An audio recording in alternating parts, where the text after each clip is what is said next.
Hello అండి. Welcome to our channel. నేను మీ సిరి. ఈరోజు మనం చెప్పుకోబోయే కథ ప్రియా నీదాన్ని పార్ట్ 62. మీకు ఈ కథ నచ్చితే తప్పకుండా లైక్ చేయండి. ఇక కథలోకి వెళ్ళిపోదాం. రాహిణితో పాటు వాళ్ళిద్దరూ రిషి కోసం ఎదురు చూస్తున్నారు. డాక్టర్ ఏం చెప్పి ఉంటారు అని తెలుసుకోవాలని ఆదుర్దా ఉంది వాళ్ళకి. ఫోన్ రింగ్ అవుతుంది. రిషి లిఫ్ట్ చేయలేదు. నీరసంతో వెనక్కి వాలి మరోసారి ట్రై చేసింది రాహిణి. అయినా అతని ఫోన్ తీయలేదు. ఆమెకి భయం పట్టుకుంది. ఎప్పుడో ఆలస్యంగా రిషి హోటల్కి వచ్చాడు. అతన్ని చూసిన రాహిణి పరుగున బెడ్ దిగి అతన్ని హత్తుకుంది. రాహిణి తల్లి ఆ గదిలో నుంచి బయటికెళ్ళిపోయింది. ఇంతసేపు ఎక్కడి వరకు వెళ్ళిపోయావు రిషి? నేను ఎంత కంగారు పడ్డాను తెలుసా? కనీసం కాల్ లిఫ్ట్ చేయొచ్చు కదా. నీకేమైందో అని నా గుండె అదిరిపోయింది. ఆమె ఏడుస్తూ చెప్తుంటే, నేను కాల్ లిఫ్ట్ చేయకపోతేనే నువ్వింత కంగారు పడిపోతున్నావు. ఇక నువ్వు నాతో కలిసి జీవించలేవని నాకు నిజం అర్థమవుతుంటే నేను భరించలేకపోతున్నాను బంగారం. నా వల్ల కావడం లేదు అంటూ ఆమెను గట్టిగా హత్తుకుని రోధించాడు అతను. అతడి బాధ చూస్తుంటే రాహిణి గుండెలు పగిలిపోతున్నాయి. వెక్కి వెక్కి ఏడుస్తోంది ఆమె. ఇద్దరు ఒకరి కౌగిలిలో మరొకరు ఉండిపోయి తమ ఆవేదనంతా దించుకోవడానికి ప్రయత్నం చేస్తున్నారు. ఆమె లేని లోకాన్ని అతను ఊహించుకోలేకపోతుంటే అతనితో ఊహించుకున్న జీవితాన్ని గడపలేకపోతూ అతనికి బాధ మిగులుస్తున్నందుకు ఆమె కుళ్ళి కుళ్ళి రోధించసాగింది. కాసేపటికి తేరుకున్నాడు రిషి. నీరసపడిపోతూ వెక్కిళ్ళు పెట్టి ఏడుస్తున్న ఆమెని దగ్గరికి తీసుకుంటూ, బంగారం ప్లీజ్ ఏడవకు అంటూ జేరబోయిన గొంతుతో పిలుస్తూ కళ్ళు తుడుచుకున్నాడు అతను. ఐఎమ్ రియల్లీ సారీ రిషి, నీకోసం నేనేం చేయలేకపోతున్నాను ఆమె దీనంగా చెప్తుంటే ఆమె తలను హృదయానికి హత్తుకున్నాడు. నువ్వు నా కోసం ఏం చేయలేదని ఎవరన్నారు? నీకోసమే నేను ఏం చేయలేకపోతున్నాను బంగారం. నువ్వు నా కోసం ఎంత చేయాలో అంతా చేసేసావు. చెప్పు బంగారం, నీకోసం ఏం చేయమంటావు? అతడి గొంతుకేదో అడ్డుపడినట్టు ఇక మాటలే రావడం లేదు. ఆమె ఆలోచిస్తోంది. ఆమెను మెల్లిగా బెడ్ మీదకి చేర్చి జో కొడుతున్నాడు రిషి. అతనికి నిద్ర కరువైపోయింది. తర్వాత రోజు విషయం తెలిసిన రాహిణి తల్లిదండ్రులు కుప్ప కూలిపోయారు. ఇద్దరు ఎవరు చేసేదేం లేదు. ఉన్నన్ని రోజులు రాహిణి ప్రశాంతంగా పంచడమే. ఈ విషయం తెలుసుకున్న రాధారాణి, ఆమె భర్త నారాయణ్ ఇద్దరూ స్థానమైపోయారు. రాహిణి ఎందుకలా చేసిందో అర్థం అవగానే ఆమెను తప్పు పట్టినందుకు మనసులోని క్షమాపణలు కోరుకున్నారు. హైదరాబాద్ వచ్చిన తర్వాత రాహిణి దగ్గరే ఉండిపోయాడు రిషి. అతని పరిస్థితి చూస్తుంటే ఆమెకు తన మీద తనకి కోపం వస్తుంది. మరో 4 రోజులు గడిచిపోయాయి. రిషి అతని చేతిని మెల్లిగా తన చేతిలోకి తీసుకుంది. ఏంటి బంగారం, ఏమైనా కావాలా అని అడిగాడు. అతని ప్రతి క్షణం తన ఆలోచనలతో గడుపుతున్నాడని ఆమెకి అర్థమైపోయింది. అతడు ఇంకా ఊరుకోవట్లేదు. ఆమె రిపోర్ట్స్ ఎవరెవరికో డాక్టర్స్కి పంపుతూ ఛాన్సెస్ కోసం వెతుకుతూనే ఉన్నాడు. అతనికి కూడా తెలుసు ఛాన్స్ లేదని. కానీ ఏదో ఆశ, తన ప్రాణాన్ని బ్రతికించుకోవాలని తీవ్రమైన ఆకాంక్ష అతనిలో. నా ఆఖరి కోరిక తీరుస్తావా? రాహిణి అడుగుతుంటే ఆమె వైపు ఆశ్చర్యంగా చూశాడు రిషి. ఏంటి బంగారం అది? గాజు కళ్ళలా ఉన్న ఆమె కళ్ళలోకి చూస్తూ అడిగాడు అతను. నా కోసం తప్పక చేయాలి నువ్వు, లేకపోతే నేను క్షణం కూడా ప్రశాంతంగా ఉండలేను అని రాహిణి అంది. ఏంటది? ఆమె ఏం అడగబోతుందో అర్థం కావడం లేదు అతనికి. ఆమె కళ్ళల్లో నీళ్లూరాయి. ఆమె చెప్పడానికి సిద్ధమై అతని వైపే చూసింది. నువ్వు పెళ్లి చేసుకోవాలి అనగానే ఆమె వైపు సీరియస్గా చూస్తూ, నీరసంగా ఉన్నట్టున్నావు, రెస్ట్ తీసుకో అంటూ ఆ మాటను దాటవేశాడు. నువ్వు పెళ్లి చేసుకోవాలి రిషి, లేకపోతే ఈ క్షణమే చచ్చిపోతాను అని రాహిణి అనగానే గట్టిగా అరిచాడు రిషి. నువ్వు నన్ను కొట్టినా తిట్టినా ఏమన్నా సరే, నువ్వు మరో వారం రోజుల్లో పెళ్లి చేసుకోవాలి అంతే, ఆమె స్థిరంగా చెప్పింది. అతని చెయ్యి పైకి లేచి వెంటనే దించేసుకున్నాడు. బంగారం, నీకు అర్థమవుతుందా ఏం మాట్లాడుతున్నావో అని ఆ గది దద్దరిల్లేలా అరిచాడు రిషి. రిషి ప్లీజ్, నేను నీతో వాదించలేను. నువ్వు నాకు ఆ రోజు మాట ఇచ్చావు, నా ప్రాణాలు నిలబడకపోతే నువ్వు పెళ్లి చేసుకుంటానే. ప్లీజ్ రిషి, నువ్వు పెళ్లి చేసుకుంటే నేను చచ్చిపోయినా కానీ సంతోషంగా ఉంటాను. ఒప్పుకో రిషి, ఒప్పుకో అని అతని చేతులు నుదురికి ఆనించుకుని వెక్కిళ్ళి పెట్టి ఏడుస్తోంది రాహిణి. ప్లీజ్ బంగారం, నన్ను చంపకు. వేరే ఒకరిని నా జీవితంలోకి ఆహ్వానించడం నా వల్ల కాదు. వచ్చిన అమ్మాయి ఖచ్చితంగా కష్టపడుతుంది అని అన్నాడు రిషి దీనంగా చూస్తూ. ఆమె మీద కోపం చూపించలేకపోతున్నాడు. అతనికి తెలుసు ఆమె ఆలోచించేది తన గురించే అని. రిషి ప్లీజ్, నేను బెదిరిస్తున్నాను అనుకున్నా పర్వాలేదు. నువ్వు మరో పెళ్లి చేసుకోకపోతే ఈరోజే మనం చూసుకోవడం, మాట్లాడుకోవడం ఆఖరిసారి అవుతుంది అని చెప్పింది రాహిణి. అతడు ఒప్పుకోలేదు. అసహనంగా బయటికెళ్ళాడు అక్కడి నుంచి. మరో 4 రోజులు గడిచే. రోజు వాళ్ళిద్దరికీ అదే విషయం మీద గొడవ. రాహిణి ప్రయాణానికి బట్టలు సర్దుకుంటోంది. బయట నుంచి వచ్చిన అతనికి అర్థం కాలేదు. ఎక్కడికి బంగారం అని అడిగాడు అతను అయోమయంగా. ఇక్కడ నా మాట వినేవాళ్ళు ఎవరూ లేరు. నేనిక్కడ ఒక్క క్షణం కూడా ఉండను. అందరికీ దూరంగా వెళ్ళిపోతాను. ఆమె మాటలు విని అతడు నిర్ఘాంతపోయాడు. ఆమెనంతా బ్రతిమాలినా ఆమె వినట్లేదు. సరే, చేసుకుంటాను పెళ్ళి. ఇప్పుడు నీకు సంతోషమే కదా? ఇప్పటి నుంచైనా ప్రశాంతంగా ఉండు అతను ఆవేశంగా అరిచాడు. రాహిణి ముఖంలో నవ్వొచ్చింది. నిజంగానా? అతని దగ్గరగా వెళ్ళి అతని చేతులు పట్టుకుని అడిగింది. అవును, కానీ ఒక్క కండిషన్. అతను అలా చెప్పగానే ఆమెకి అనుమానం వచ్చింది. ఏంటది అని అడిగింది మెల్లిగా. మన ఇద్దరి మధ్య ఉన్న రిలేషన్ ఆ అమ్మాయికి తెలియాలి. అప్పుడే తనని నేను పెళ్లి చేసుకుంటాను. ఆమె ఒప్పుకున్నాకే పెళ్లి చేసుకుంటాను అని నిక్కచ్చిగా చెప్పాడు రిషి. మోసం చేస్తున్నావా రిషి? ఆమె కోపంగా ఏడుస్తూ అరిచింది. లేదు, పెళ్లి జరిగాక రేపన్న రోజు నిజం తెలిస్తే ఆ అమ్మాయి సిచ్యువేషన్ ఎలా ఉంటుంది? ఆ అమ్మాయికి నా తొలి ప్రేమ గురించి తెలియాలి. అప్పుడు ఆమె మనస్ఫూర్తిగా యాక్సెప్ట్ చేసిన తర్వాత నేను పెళ్లి చేసుకుంటాను అని అన్నాడు రాహిణి కళ్ళల్లోకి చూస్తూ. రాహిణి బెడ్ మీద కూలబడింది. ఆమెకు అర్థమైపోయింది అలా చెప్తే ఏ అమ్మాయి అతన్ని పెళ్లి చేసుకోదని. చెప్తుందేమోనని అతను అలా మాట్లాడుతున్నాడు. అయినా తన రిషికి ఏం తక్కువ? అందం, మంచితనం, ఆస్తి అన్నీ ఉన్నాయి. అతని కోసం ఎందరో అమ్మాయిలు పోటీ పడి మరీ వస్తారు. వెంటనే నీకు పెళ్ళి. ఒకసారి ఆంటీని రమ్మని చెప్పు. నువ్వు చెప్పకపోయినా నేనే కాల్ చేసి పిలిపిస్తాను అంటున్న ఆమెని కోపంగా చూశాడు రిషి.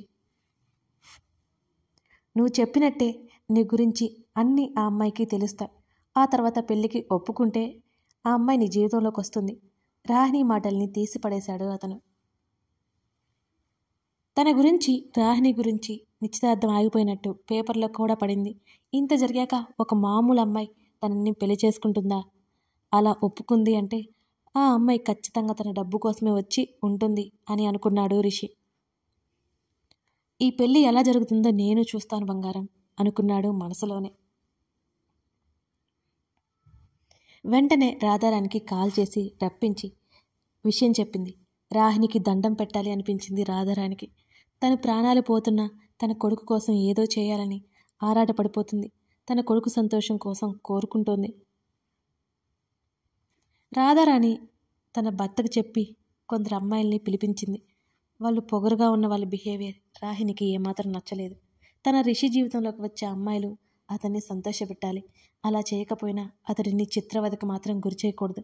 అతడికి మనస్ఫూర్తిగా అర్థం చేసుకునే అమ్మాయి అయి ఉండాలి. ఇదంతా జరుగుతుంటే రిషికి తెలిసింది. అతడు మిన్నుకుండిపోయాడు. అయినా సరే ఈ రోజుల్లో అర్థం చేసుకునే అమ్మాయిలు అరుదు. అలాంటి అమ్మాయి దొరకదులే అని లైట్ తీసుకున్నాడు. అతనికి తెలిస్తే ఆ అమ్మాయిని పెళ్లి చేసుకోను అని సైలెంట్గా చెప్పేసి ఆ పెళ్లిని తప్పిస్తున్నాడు. ఇదంతా రాహిణికి అర్థమై మండిపడింది. రిషి ఏం తెలియనట్టు మౌనంగా ఉన్నాడు. రిషి, అసలు ఏం చేస్తున్నావు నువ్వు? రాహిణి మాటలకు మిన్నుకుండిపోయాడు. కిటికీల నుంచి బయటికి చూస్తున్న అతన్ని పిలుస్తూ అతని దగ్గరగా వెళ్ళింది. నిన్నే అడుగుతున్నాను, సమాధానం చెప్పవా అంది ఆవేశంగా. కాస్త పర్ఫెక్ట్గా ఉన్న అమ్మాయికి ఏదో ఒకటి చెప్పి పెళ్లి చెడగొడుతున్నాడు మరి. అందుకే ఆమెకి కోపం. నేనేం చేశాను? ఆమెను దగ్గరికి లాక్కుని వెనక నుంచి హత్తుకున్నాడు రిషి. ఆమె విడిపించుకోవడానికి చూస్తుంటే విడిచిపెట్టకుండా ఆమె భుజం మీద తలపెట్టి ఆమె నడుము చుట్టూ చేతులు బిగించాడు. రాహిణి కళ్ళు మూసుకుని అలాగే ఉండిపోయింది అతని కౌగిలిలో. ఇవన్నీ వదిలే బంగారా, నాకు నీతోనే ప్రతి క్షణం ఉండాలని ఉంది అన్నాడు ఆమె భుజం దగ్గర ముఖం దాచేసుకుని. ఆమె మాట్లాడలేదు. తను చచ్చిపోయేలోపు అతనికి పెళ్ళై అతని ప్రతిరూపం భూమి మీదకి వస్తుందనే విషయం తెలిస్తే ఎంత బాగుంటుంది. తను ఈ జన్మ వృధా పోకుండా ఉంటుంది. రాహిణి ఆలోచనలు అలా సాగుతున్నాయి. ఆమె మెడవంపులో ముద్దు పెట్టుకున్నాడు. కిటికీ ఊచల మీద రాహిణి చెయ్యి బిగుసుకుంది. ఆమె చేతి మీద అతని చెయ్యి బిగుసుకుంది. నన్ను డైవర్ట్ చేయకు రిషి. నువ్వు పెళ్లి చేసుకోకపోతే నేను ఒప్పుకోను. నాకు మాట కూడా ఇచ్చావు. అతని చేతులు విడిపించుకొని అతనికి ఎదురుగా తిరిగింది రాహిణి. ఆమెకి అటువైపు ఇటువైపు 2 చేతులు వేసి ఆమెను చూస్తున్నాడు రిషి. ముందుకు వంగి ఆమె పాపిట్లో ముద్దు పెట్టుకున్నాడు. అతడు చేసే ఆ ప్రేమపూరిత చర్యల సంతోషంతో ఆమెకి కన్నీళ్లు రప్పిస్తుంటాయి. వెంటనే అతని నడుము చుట్టూ చేతులు వేసి అతని ఛాతీలో ముఖం దాచుకుంది రాహిణి. అతనికి దూరం అవుదాం అనుకున్న క్షణక్షణం అతనికి దగ్గరవుతూనే ఉంది ఆమె. ఆమె తల వెనుక చేతులు పెట్టి ముఖాన్ని తన వైపుకు తిప్పుకుంటూ, నేను ఒకటి అడుగుతాను చెప్పు బంగారం అంటూ ఆమె కళ్ళల్లోకి చూశాడు రిషి.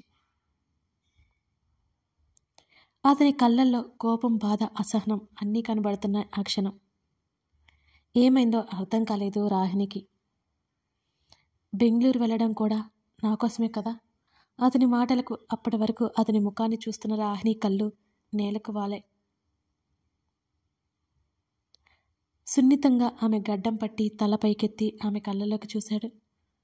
మనం ఫిజికల్గా దగ్గరైతే నీకు పెయిన్ వస్తుందని తెలుసు, ఆ తలనొప్పి ఘోరంగా ఉంటుందని తెలుసు కదా అని పూడుకుపోయిన గొంతుతో అడిగాడు అతను. ఆ రోజే ఆ విషయం తెలిసింది అతనికి. బ్రెయిన్ ట్యూమర్ రిమూవ్ అవడానికి ఎన్నో దారులు వెతుకుతున్న అతనికి ఆ టైంలో పేషెంట్ ఎలా ఉండాలో తెలుసుకొని తనతో రాహిణి ప్రవర్తించిన తీరు గుర్తు చేసుకోగానే ఆమె అంత పెయిన్ అనుభవించిందో అతను ఊహిస్తుంటే తన కోసం ఏదైనా చేయడానికి సిద్ధపడినా ఆమెకి తనేం చేయగలడు? ఆమెను బ్రతికించుకోలేని నిస్సహాయుడు తను. రాహిణి కళ్ళల్లో నీళ్లు పటపటా రాలిపోతున్నాయి. ఆమె అసలు అతని వైపు చూడట్లేదు. అప్పుడప్పుడు ఆమెను తనే ఎంత ఇబ్బంది పెట్టి ఉంటాడో. తర్వాత ఆమె ఫీల్ అయ్యే నరకం ఆమెకు తెలుసు కూడా. ఆమె ముఖంలో ఎక్కడ కండ తన సంతోషం కోసమే తనతో ఉంది. తను నిద్రపోయిన తర్వాత ఆమె ఎన్ని అర్ధరాత్రులు వెక్కి వెక్కి ఏడ్చి ఉంటుందో తలుచుకుంటేనే అతని గుండె పగిలిపోతుంది. ఆమె చుట్టూ చేతిని వేసి గుండెలకి హత్తుకున్నాడు. అతని చొక్కాని 2 చేతుల మధ్య గట్టిగా పట్టుకుని రాహిణి వెక్కిలి పెట్టి ఏడుస్తోంది. నాకు బ్రతకాలని ఉంది రిషి, కానీ నేను బ్రతకను. ఆమె ఏడుస్తూ చెప్తుంటే అతని కన్నీళ్ళు ఆమె తలని అభిషేకిస్తున్నాయి. అతడు గట్టిగా కళ్ళు మూసుకున్నాడు. నాకు చచ్చిపోవాలని లేదు రిషి. నాకు నీతో బ్రతకాలని ఆశగా ఉంది. నీతో జీవితాంతం బ్రతకాలని ఆశగా ఉంది రిషి. కానీ నేనేం చేయను? నిన్ను నిర్దాక్షిణ్యంగా వదిలేసి వెళ్ళిపోతున్నాను. ఆమెలే గూడు కట్టుకున్న బాధ ఆ క్షణం బట్టబయలైపోయింది. అతను కళ్ళు తుడుచుకుంటూ ఆమె తలను నిమిరి అలాగే ఆమె హత్తుకొని ఉండిపోయాడు. నీకేం కానివ్వను బంగారం అని చెప్పాలని ఉంది, కానీ అది అబద్ధమే అవుతుంది. అందుకే అతని నోట్లో నుంచి ఏ మాట రావడం లేదు. అర్థం చేసుకో రిషి, ప్లీజ్ అర్థం చేసుకో. నీ పెళ్ళి చూడాలని ఉంది నాకు. ప్లీజ్ రిషి, నా కోసం ఈ ఒక్క పని చేయి. చనిపోయిన తర్వాత ఈ బంధాలు నాకు గుర్తుంటాయో లేదో తెలియదు. గుర్తుంటే కనుక నీ సంతోషం ప్రతి క్షణం నేను కోరుకుంటాను. ప్లీజ్ రిషి, నా కోసం పెళ్లి చేసుకో ప్లీజ్. మాట్లాడుతూనే అతని చేతుల్లో వాలిపోయింది రాహిణి. రిషికి ఒక్క క్షణం గుండె మళ్ళీ ఆగి కొట్టుకుంది. ఆమె తల పట్టుకొని నేల మీదకి వాలిపోతుంటే ఆమెను 2 చేతుల్లోకి తీసుకుని బెడ్ మీద కూర్చోబెట్టాడు రిషి. గబగబా టాబ్లెట్స్ తీసి ఆమెకు వేశాడు. ఆమె తల పట్టుకుని నొప్పికి తాళలేక తల్లడిల్లిపోతుంటే అతని కళ్ళల్లో నీళ్లు ఆగడం లేదు. అతడి వెక్కిళ్ళ శబ్దం ఆమెకి వినిపించినా ఆమె ఏం చేయలేక ఆ నొప్పిని భరిస్తూ ముడుచుకుని పడుకుంది. వారిద్దరి వేదన చూసి గాలి కూడా స్తంభించిపోయింది. గోడలు బిక్కుబిక్కుమంటూ చూస్తున్నా. దాదాపు అరగంట పైనే ఆమె నొప్పితో అల్లాడిపోయింది. ఆమెను హత్తుకుని తల దగ్గర సున్నితంగా నొక్కుతూ నిమురుతూ ఉండిపోయాడు. కాసేపటికి రాహిణి మత్తుగా నిద్రలోకి చేరుకుంది. అతడు గబుక్కున బాత్రూంలోకి వెళ్ళిపోయి షవర్ ఆన్ చేశాడు.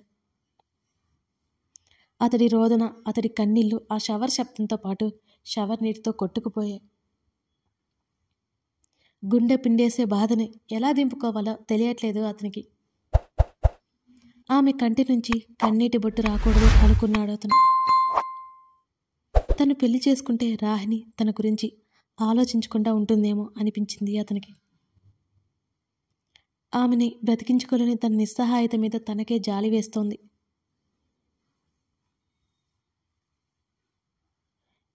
ఎన్నో రోజులైపోయింది అతడు ఆఫీస్ ముఖం చూసి. ఆ రోజు తండ్రి పిలుస్తుంటే రాహిణికి బోల్డని జాగ్రత్తలు చెప్పి తప్పక 1 గంటలో వెళ్ళొస్తానని వెళ్ళాడు. తల్లి టిఫిన్ పెట్టి రాహిణి దగ్గరే కూర్చుంది. తన కూతురు నొప్పితో అల్లాడిపోవడం 2-3 సార్లు చూసిన నీరజ్కి ప్రాణం పోతున్నట్టు అనిపిస్తుంటుంది. తన కూతురు బదులు తన ప్రాణాలు పోతే ఎంత బాగుండు అనుకుంటే జరుగుతుందా? ఎవరికి చిన్న హాని చేయని తన కూతురికి ఇంత పెద్ద శిక్ష. ఈ విషయం ఎక్కడా బయట చెప్పలేదు. 2 కుటుంబాలకు, సోనాలకి తప్ప ఎవరికీ తెలియదు. తనకి బోర్ కొడుతుంటే తన బుక్ సెల్ఫ్ దగ్గరికి వెళ్ళింది. బుక్స్ వెతుక్కోక డైరీ కనిపించింది. అది ఒక అమ్మాయి డైరీ. రిషి ఇంటికి తీసుకురావడం అన్నీ గుర్తొచ్చాయి. ఆ డైరీ చేతుల్లోకి తీసుకుని బెడ్ మీద వాలిపోయింది రాహిణి. కథ కొనసాగుతుంది. ఇప్పుడు అర్థమైంది కదా, అవని డైరీ రాహిణి చేతుల్లోకి చాలా రోజులైంది వెళ్ళి, కానీ అవని ప్రేమ రాహిణికి ఎలా తెలుసు? ఈ కథ మీకు నచ్చితే తప్పకుండా లైక్ చేయండి. అలాగే మీ స్నేహితులకి షేర్ చేసి సబ్స్క్రైబ్ చేయండి. మీ సపోర్ట్ లేకపోతే నేను ఎలా కథనివ్వగలను? Thank you.